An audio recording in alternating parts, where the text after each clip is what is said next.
Hi friends, நான் உங்கள் கணேஷ் ராகவ். இன்றைக்கி நம்ம ஆக்ராவில் இருக்கோங்க.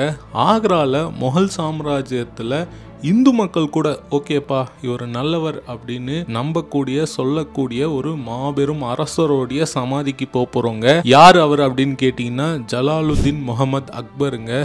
அக்பர் ஹுமாயூனுடைய பையன், பாபருடைய பேரனுங்க. ஒரு நல்ல மன்னர் அப்படின்னு பேரெடுத்த மன்னர் இவர் அப்படின்னு சொல்லணும். தலை சிறந்த மன்னர்களுள் இவரும் ஒருவர். இந்த முகல் சாம்ராஜ்யத்தில் பெஸ்ட்ன்னு சொல்லலாம். முகல்ல அந்த அளவுக்கு பெயர் வாங்கியவர். நிறைய விஷயங்கள் பண்ணியிருக்காரு. 1556 1605 வரையிலுமான ஆட்சி காலங்களில் இவர் ஆட்சி நடத்தியிருக்காரு. காபூல்ல இருந்து அசாம் வரைக்கும், காஷ்மீர்லேருந்து அகமத் நகர் வரைக்கும் இவருடைய அந்த சாம்ராஜ்யம் பரவி இருந்ததுங்க.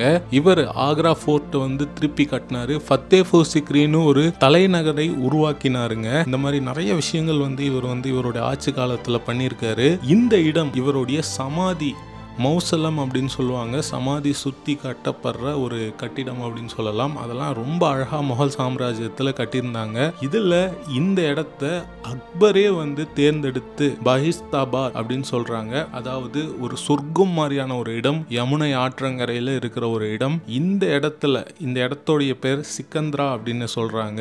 இந்த இடத்துல அவரே பிளான் பண்ணி என்னுடைய சமாதி இப்படி இருக்கும்னு சொல்லிட்டு அக்பர் 1605 இறந்தாரு.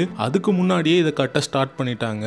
1612 அவருடைய மகானான ஜஹாங்கீர் இதை கட்டி முடிக்கிறாருங்க. இதை தான் நம்ம போய் பார்க்க போறோம். அக்பருடைய சமாதி எப்படி இருக்கு, அந்த கட்டிடம் எப்படி இருக்கு, இந்த இடத்தோடைய விஷயங்கள்லாம் என்னென்ன இருக்கு அப்படின்றத நம்ம இந்த காணொலியில பார்க்க போறோம். இந்த காணொலியை முழுமையா பாருங்க. நீங்களே அந்த இடத்துக்கு போய் பார்த்த மாதிரி ஃபர்ஸ்ட் பர்சன் பாயிண்ட் ஆஃப் வியூல இந்த வீடியோ இருக்கும், பாருங்க.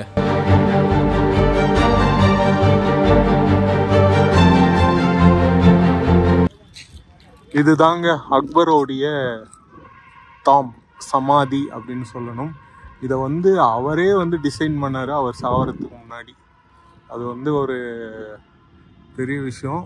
இந்த சமாதி அவர் சாவறதுக்கு முன்னாடியே கட்ட ஆரம்பிச்சிட்டாங்க.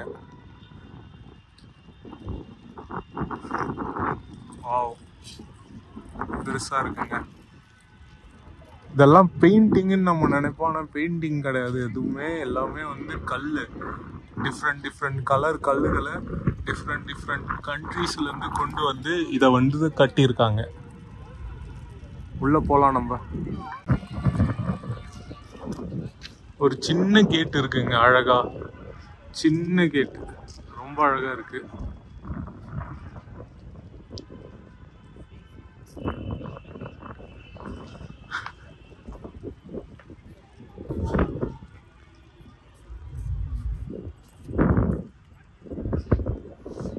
நிறைய உங்களுக்கு பெர்ஷியன் லாங்குவேஜில் இவங்க எழுதியிருக்காங்க.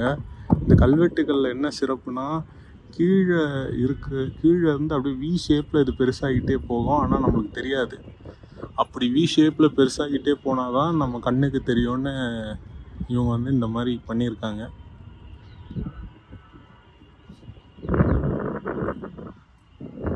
மௌசலம் அப்படின்னு சொல்கிறாங்க. சமாதி இறந்த அந்த உடலுக்கு மேலே இறந்தவர்களுக்காக கட்டப்படுற இவ்வளோ பெரிய கட்டமைப்பு. இங்கே பாருங்க, அழகாக இருக்குங்க. இந்த முகல் பீரியட் ஆர்கிடெக்சரில் இந்த மாதிரி நடுவில் ஃபவுண்டைன் மாதிரி வைக்கிறதுக்கு, தண்ணி போகிறதுக்கு வழி பண்ணியிருக்காங்க. இங்கே பனைமரம் இருக்குது பாருங்க, பெரிய கார்டன் ரெண்டு பக்கமும். அங்கே தெரியுது பாருங்க அக்பரோடைய சமாதி, டோம்ப் ஆஃப் அக்பர். அக்பர் ஹுமாயூனுடைய பையன், பாபருடைய பேரன். ஒரு நல்ல முகலாய மன்னர் அப்படின்னு சொல்லணும். அக்பர் நிறைய விஷயங்கள் பண்ணியிருக்காரு. போத் இந்து முஸ்லீம் அதெல்லாம் பார்க்காம நிறைய விஷயங்கள் செஞ்சுருக்காரு அப்படின்னு சொல்லுவாங்க. இதை எதிர்க்கிறவங்களும் இருப்பாங்க.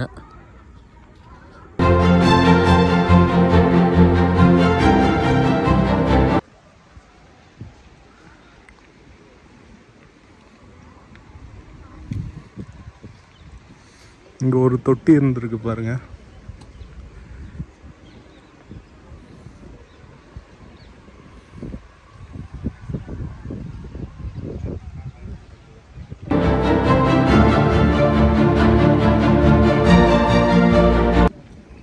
இங்கே பாருங்க, அங்கே அழகாக ஒரு மண்டபம் மாதிரி மேலே வந்து அந்த டோம் இருக்குது. சின்ன சின்ன டோம் 1 2 3 4 5 6 7 8 அழகாக வந்து உங்களுக்கு தெரியுது பாருங்கள். அங்கங்கே இதில் என்ன ஒரு பியூட்டின்னா, அக்பரே வந்து இந்த மாதிரி அவருடைய சமாதி இருக்கணும் அப்படின்னு ஆசைப்பட்டிருக்காரு. நம்ம உள்ளே போகிறோங்க. அதுக்கு முன்னாடி இங்கே பாருங்கள், இந்த ஜாலி ஒர்க் அப்படின்னு சொல்கிறாங்க. தேனி கூடு மாதிரி இதை வந்து கட்டுவாங்களாம், ஒர்க் பண்ணுவாங்களாம். இங்கே பாருங்கள், பெயிண்டிங்லாம் பாருங்கள், பெயிண்டிங், கார்விங், இன்ஸ்கிரிப்ஷன்னு. வாவ், செமையாக இருக்குங்க. இது சப்போர்ட் வச்சுருக்காங்க. ஆமாம்,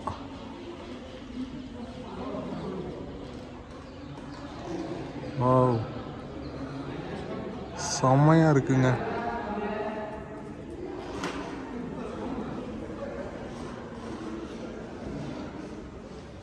அப்படியே இப்படி போகணுங்க.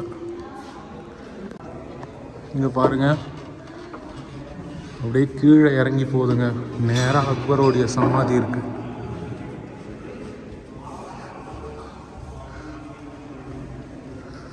சில்லுன்னு இருக்குங்க, பயங்கர சில்லுன்னு இருக்குது. இதெல்லாம் வந்து பார்த்திங்கன்னா சுண்ணாம்புனால செஞ்சுருக்காங்க. இதெல்லாம் மூடி இருக்குங்க. போகலாம் நம்ம.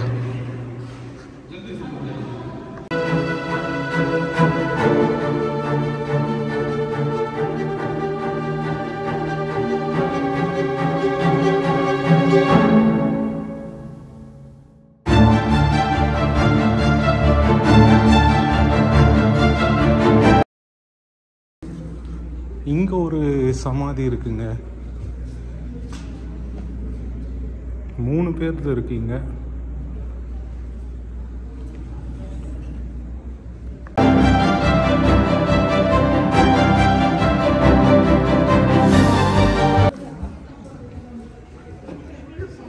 பக்கத்தில் சமாதிகள் இருக்குங்க. இந்த இப்போ சமாதி இருக்குன்னா, இப்போ அக்பர் சமாதி பார்த்துருப்பீங்க. அந்த சமாதிக்கு 7 அடிக்கு கீழே தான் அவர் இருப்பாராம். அப்படியே ஜாலி இருக்கா. அந்த பக்கம் 2 3 சமாதி இருக்குது. இந்த பக்கம் ஏதாச்சும் இருக்கான்னு தெரில, நம்ம போய் பார்க்கணும். இங்கே பாருங்கள், நம்ம என்ட்ரியில் பார்த்த கேட் மாதிரி ஒரு சின்ன கேட், அதுக்கு பின்னாடி அந்த பெரிய கேட்டு. அக்பர் சமாதி வந்து நம்ம ஊர் வண்டலூர் ஜூ மாதிரின்னு நினைக்கிறேங்க. நிறைய ஜோடிகள் இருக்காங்க.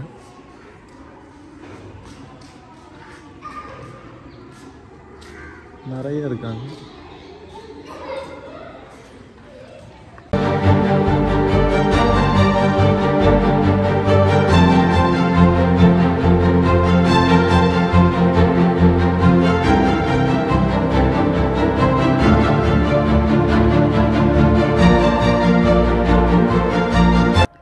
ஃப்ரெண்ட்ஸ், பார்த்துருப்பீங்க அக்பரோடைய சமாதி. மிகப்பெரிய ஒரு முகலாய மன்னர், ஒரு நல்ல மன்னர்னு கருத்துடைய ஒரு மன்னர் மக்களிடையே. அவருடைய சமாதிக்கு வந்திருக்கோம். அவரை பற்றி நிறைய படிச்சிருக்கோம், படங்கள்லாம் பார்த்துருக்கோம். அவருடைய சமாதிக்கு வந்தது ஒரு நல்ல மெமரி அப்படின்னு சொல்லணும். இந்த சமாதி பற்றியும் அவரை பற்றியுமான நிறைய தகவல்கள் இந்த காணொளி மூலயமா உங்களுக்கு தெரிய வந்திருக்கும்னு நினைக்கிறேன். இந்த சமாதியை பார்க்கும்போது எனக்கு தோன்றின விஷயம் என்னன்னு கேட்டிங்கன்னா, இங்கே இவங்களுடைய சமாதிலாம் எப்படி இருக்குது, நம்ம தமிழ் மன்னர்களுடைய சமாதி எப்படி இருந்திருக்கும், அவங்க எந்த மாதிரி கட்டமைச்சிருப்பாங்க, அந்த மாதிரி வந்து எனக்கு ஒரு கேள்வி வந்துச்சு. பள்ளிப்படை கோயில்கள் இருக்குது, ஆனால் சமாதிகள் எப்படி இருந்திருக்கும் அப்படின்ற ஒரு கேள்வி வந்துச்சு. அது எப்படி இருந்திருக்கும்? இப்போ கோயில்னால் வந்து கட்டமைப்பு விதிகள் இருக்குது, அதுக்கு எதனா விதிகள் இருந்திருக்குமா, அந்த மாதிரி கேள்விகள்லாம் வந்துச்சு. அது இருக்கட்டும். இப்போது இந்த வீடியோவை நான் இங்கே முடிச்சுக்கிறேன். இதே மாதிரி இன்னொரு நல்ல காணொளியில் நான் உங்களை சந்திக்கிறேன். Bye from Ganesh Raghav friends. Bye.